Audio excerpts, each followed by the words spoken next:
The best thing about Paisley... I don't know that there is one.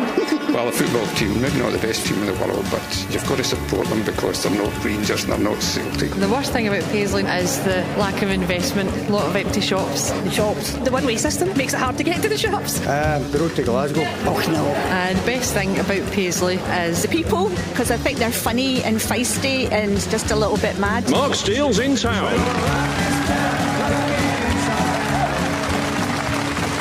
Thanks very much.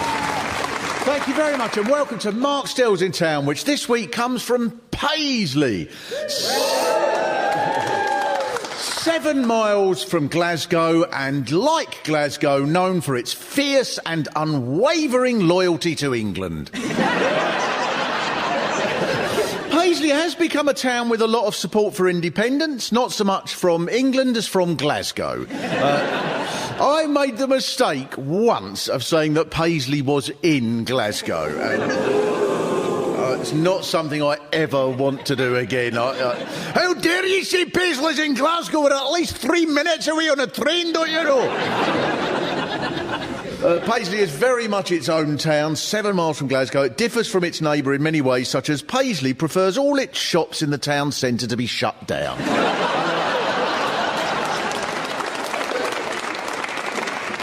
What I love about the closed shops is they've got those banners draped over them saying, "Imagine a toy shop." Or, "Imagine a clothes shop." And there's 31 of these in Paisley. I thought, well, that must mean that soon this empty building will become a toy shop or a clothes shop. But it turns out it's a scheme by the council to make the shut shops look nicer by asking you to imagine that it's something else other than a derelict building. What a marvellous way to save money this is. Instead of wasting millions on building stuff, the government should just get a skip and write, "Imagine a hospital" on the side.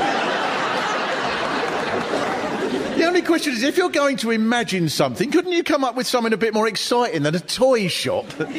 Why not have a banner saying, "Imagine the Taj Mahal"? Because if the Paisley councillors took magic mushrooms, they'd all sit in a field and go, "Wow, it's amazing. I can see a hardware shop with a 2-for-1 offer on screwdrivers." But things are changing in Paisley.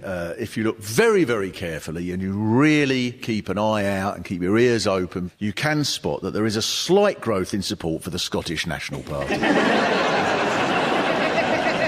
Now, you can understand what may have made some of you annoyed to get to that point. I mean, the government in London seemed to spend 2 years going, "Oh, lovely Scotland, please don't leave us. We love you so much. We want only to skip through the bluebells together as we have for the last 300 years. And then when it looked like you might vote to leave, they were going, "Oh, well, go on then. Go on, leave, and then see what happens. You'll be nothing without us. BP will suck all your oil away to Norwich, and Ben Nevis will be towed to Somerset, and all your prices will go up, and crisps will be 60 quid each, and Poundland will have to change its name to Unspecified Currency Land."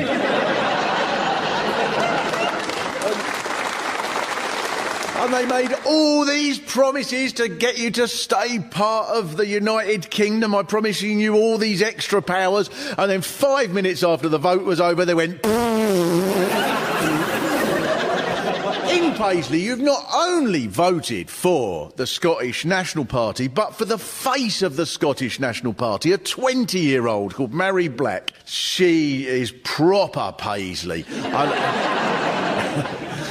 And you've got to imagine her speeches being things like, "Hey, Cameron, you wee stuck-up Etonian Bollington Club pervert!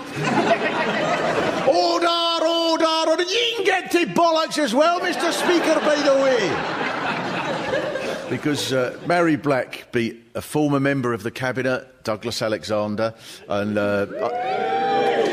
I don't think Douglas Alexander's all that bothered, to be honest, because he now sits at home all day under a banner that says, "Imagine I'm the Prime Minister."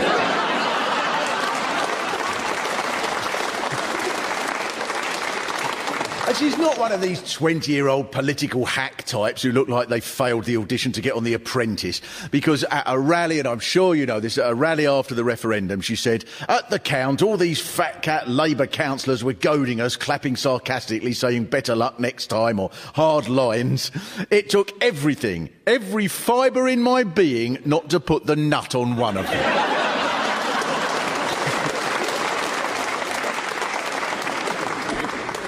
Now, I can see an argument that politics is a serious business. We should elect people who are a bit older and a bit wiser than Mary Black to make sure that our politicians are mature enough to represent us properly, such as the one I read about in the local newspaper here in Paisley, John Caldwell, a man of about 50 who was written about in the Daily Record when it said, a deputy provost has been accused of urinating in a bin while out canvassing for votes on the election train. Even local politics is different here. Normally, council elections are about who empties your bins, but here it's about who fills them up. Paisley has always had this radical and slightly feisty image. The 19th century Prime Minister, Benjamin Disraeli, said, keep an eye on Paisley. And I don't think he meant it as a compliment. I think it's fair to say that Paisley does have a reputation. Over the years, there has been the odd incident of crime. Which is the roughest bit of Paisley? Fergusley Park. Fergusley Park. Is anyone here from Fergusley Park?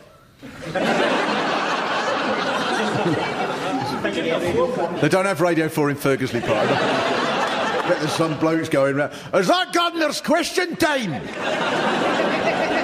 We've got a question here from a Mr. Simpson in Fergusley Park. He says, my garden has got an upside-down pram that doesn't seem to be blooming.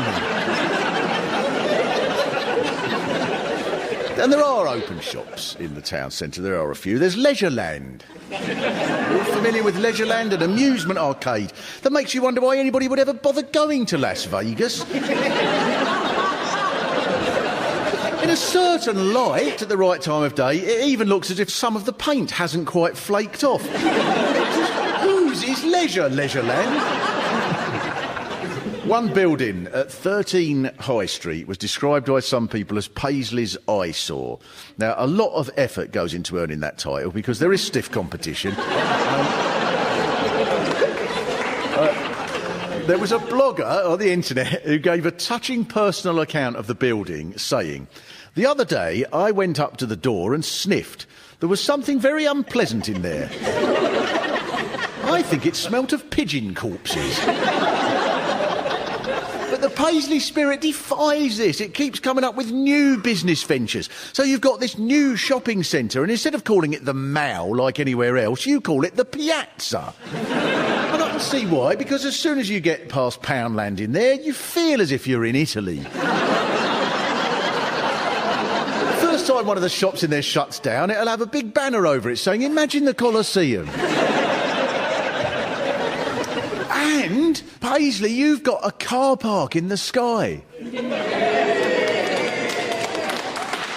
I'm glad you seem proud of this. When I first heard of it, I thought, this is marvellous. I thought it was just a really high, multi-storey car park, but it's up this winding road, past beautifully craggy farmland on the edge of the town, to a plateau where you can look out for miles across the west of Glasgow and into the hills, and you can see right down upon the airport. And I thought, oh, this is fantastic. And the first person I mentioned it to went, yeah, but mostly folk go up there for shagging.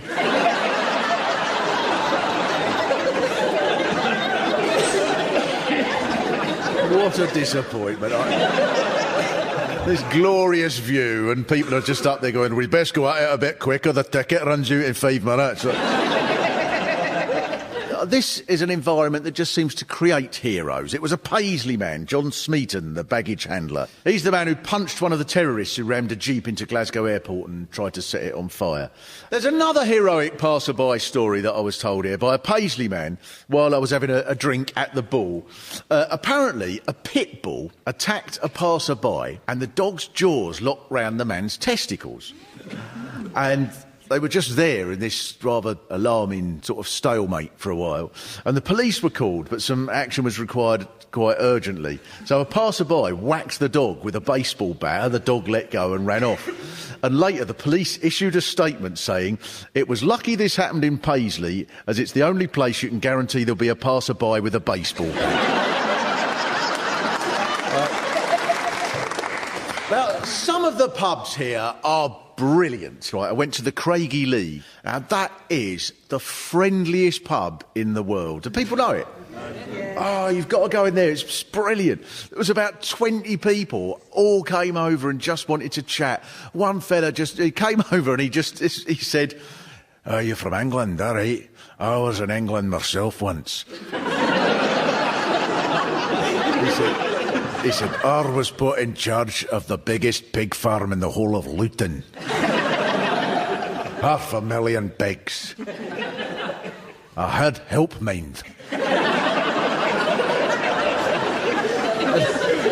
And then I had a game of pool, right? And then I heard this bloke going, "Murphy, Murphy, Murphy, go on, son, go on, Murphy." And then this dog come next to me going... And the whole pub started going, "Go on, Murphy, go on, Murphy." And Murphy jumped on the table and knocked all the balls in the pocket. And then they all shouted, "Do your trick, Murphy!" And we actually recorded the next few seconds, which was Murphy doing his trick, and it went like this.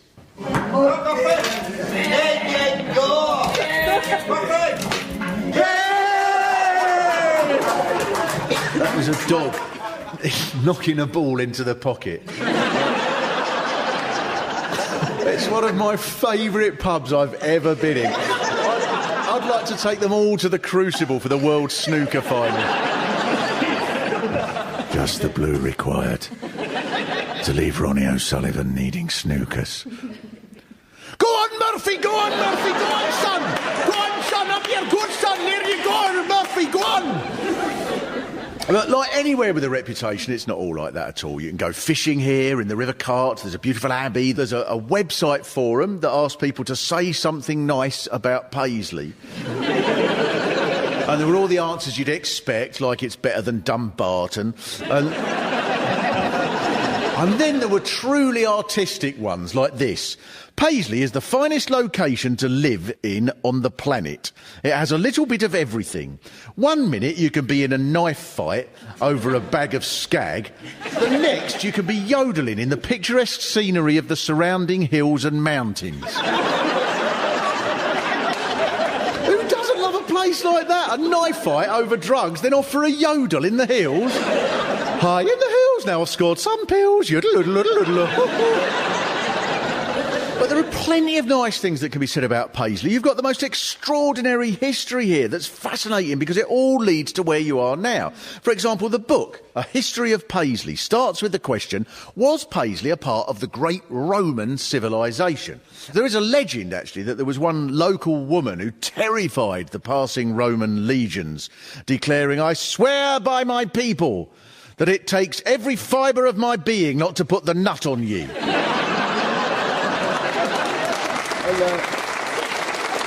The modern independent spirit of Paisley must come largely, I would guess, from its main industry, weaving. And then you specialised in your patterns, known as Paisley. Given the image of the town, I mean, I don't mean to sound snobby, but if you brought someone here who'd never heard of Paisley patterns and showed them the town centre, I'm not sure they'd say, "I don't know why, but it reminds me of patterns on shawls and posh dresses."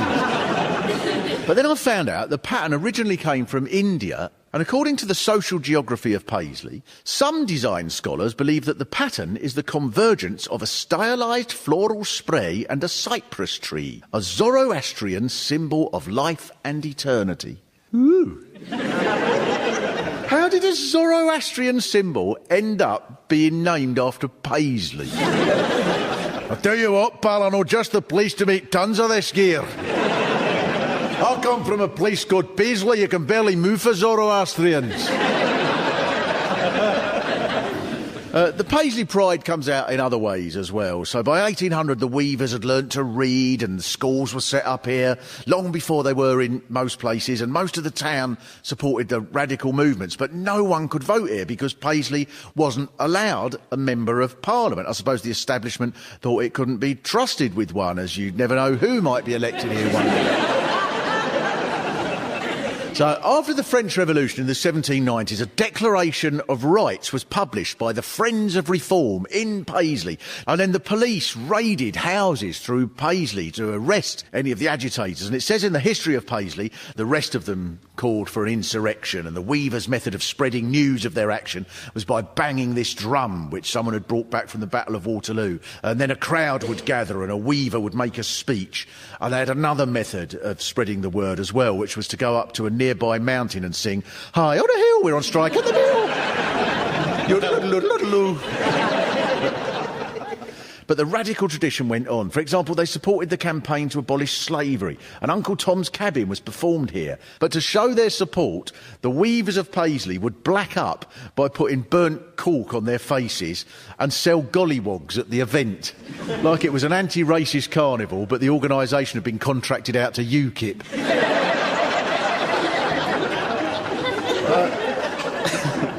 Now, I'm going to speak to Les here, Les Fernie. Hello. And you organise history tours, don't you? Les organises history tours. Yeah, our tours are a wee bit different from the norm because I do the tours on my scooter. On a mobility scooter? scooter? On a mobility scooter. So this must be one of the only history tours where everyone goes on a mobility scooter. Yeah. I mean, people coming the other way must be terrified. They must suddenly turn a corner and see 15 people on mobility scooters and hearing someone, "That's where the weavers went on strike!"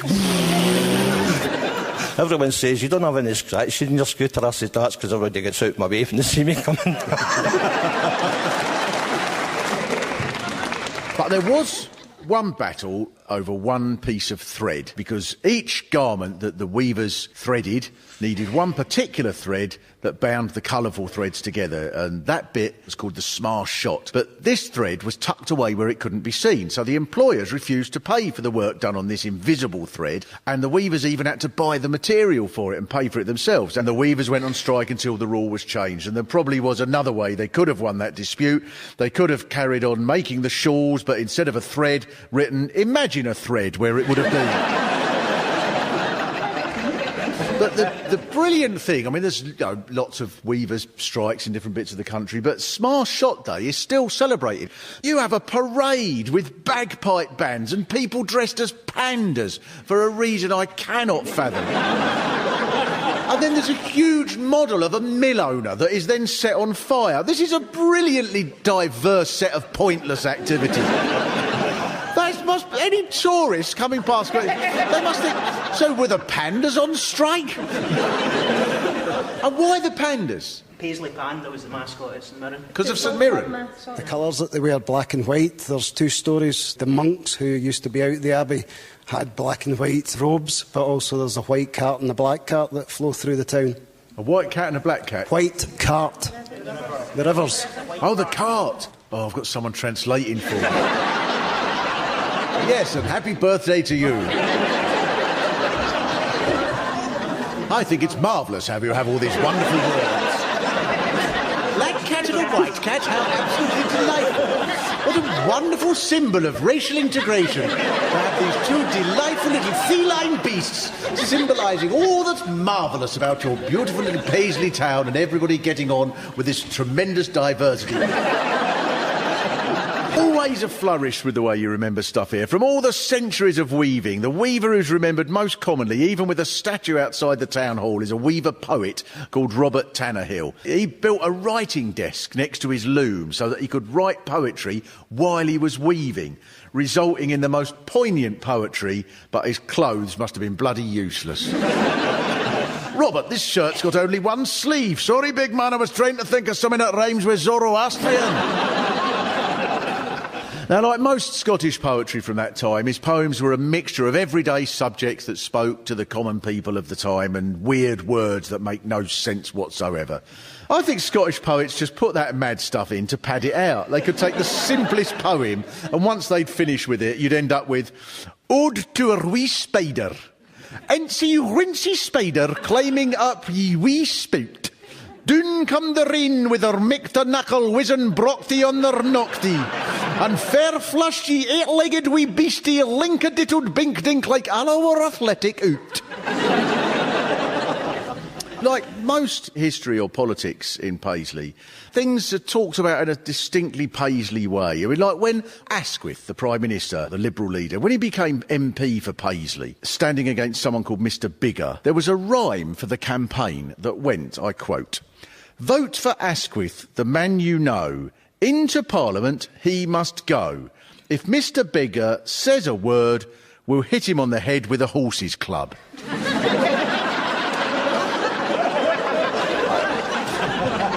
They could at least have made an effort to make it rhyme.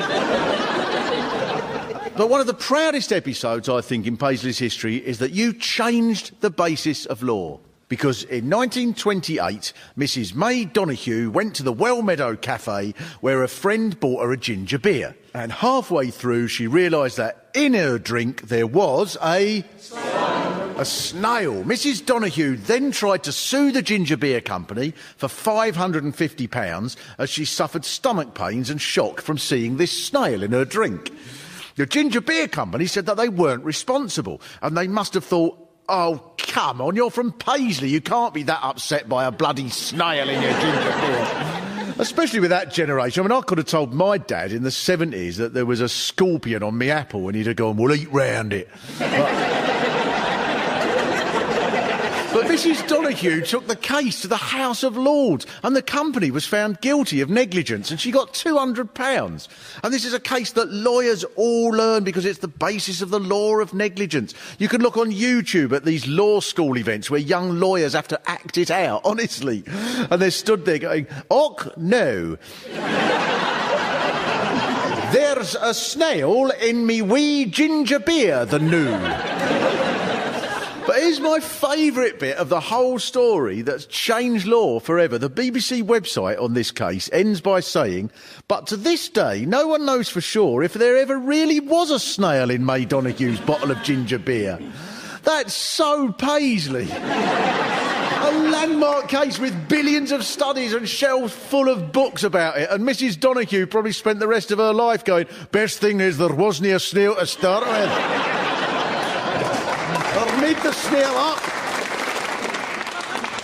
Because over the last 250 years, Paisley has always found some way to confuse authority. Because you always found a novel way to be naughty here. It's like the Abbey. There's this huge church that dominates the centre of the town, and it must have taken hundreds of people 100 years to build. But the bit that everybody tells me about is the gargoyle. One of the figures on the side of the Abbey looks exactly like the monster from the film Alien. And I want to come back to Les here. When did he put that gargoyle up there? It was about 10 years ago when they had the scaffolding up. He decided to put his own mark on it. After it was finished, they couldn't take it down, so... And it's a brilliant likeness, isn't it, of the Alien? They should get rid of all the old boring ones and have, like, Darth Vader and Godzilla and all that. Even the football team in Paisley has this sense of mischief. St Mirren, they haven't done as well as they might have lately. You all support St Mirren? Yeah. Oh, it's brilliant they're so popular despite everything.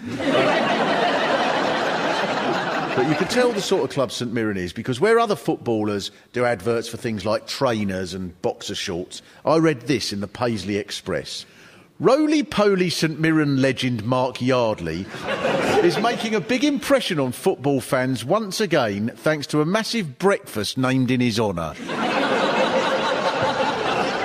Now, the owner of a fast food van based outside St Mirren Park has paid tribute to the former striker by launching the Mark Yardley Big Breakfast, which consists of 2 rashers of bacon, 2 square sausages, 2 potato scones, 2 slices of black pudding, 2 eggs, beans, toast and a buttered roll. That's a proper footballer. St Mirren seems a perfect team for Paisley, battling on its own with nothing to do with the teams in Glasgow. And now you must want to be even more separate from Glasgow than ever, because Glasgow is trying to create a new image for itself. For example, I found a Style magazine, and this is what it said at the start of the magazine. Everyone knows that Glaswegians live, breathe, eat and sleep style.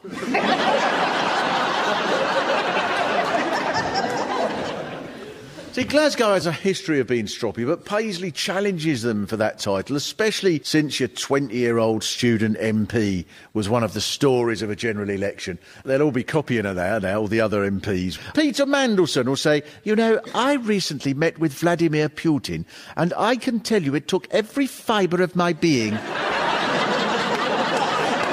not to put the nut on him.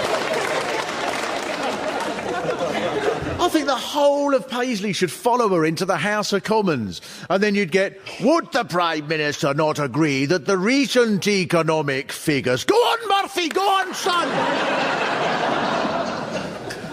Before the election, according to the Times newspaper, John Major is warning of an SNP coup. So I would have thought an SNP coup to take over England might be the world's shortest ever coup, as it would be the only ever coup carried out by people who didn't want to be part of the country they'd taken over. Presumably they go, right, we're in charge now. Right, we'll be off then. But while Paisley is not likely to change its image and become known for its boulevards and its delicatessens, you are a town, nonetheless, that is dominated by art. Paolo Nutini's from Paisley, Tom Conti is from Paisley, David Tennant is from Paisley. There are no patterns named after Stirling or Perth, are there? Disraeli was right, I think, to say keep an eye on Paisley, because the history of this town is not just to be rebellious, that's easy, but to carry out revolts always with a touch of artistry. When the mill went on strike, it had to start with a special drum. Your protest parades include pandas. You put film monsters on the side of your abbeys, and you're so driven by art that even in your pubs you reenact famous paintings such as the one where dogs play snooker.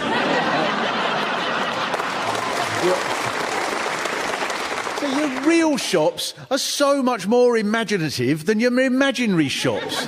Behind the closed shops, this is a town not just of rebellion, but of mischievous rebellion and imagination. So maybe it's fitting that the most run-down parts of the town are where you're asked to imagine. It's just that whoever made those banners sold the place short, because this place knows how to imagine much better than them. I'll leave you, Paisley, with what I think is one of Robert Tannehill's finest poems, an expression of his love for the town that he lived, wrote and worked in. Paisley's thread, their finest woven, o'er the years its worth well proven. Hills with wondrous views awaiting, of car-park couples fornicating. And men with bins for urinating. Where stalls at their market sell breakfasts of gluttony, but ye have to imagine 'em, for they've all shut on ye. And sweet-looking lasses will soon put the nut on ye. So where English mills bore me, whether Yorks or Lancastrian, the best shows are Paisley's, for they're Zoroastrian. Mark Steele's In Town was written and presented by Mark Steele, with additional material by Pete Sinclair, and it was produced in Paisley by Carol Cooper. It was a BBC comedy production.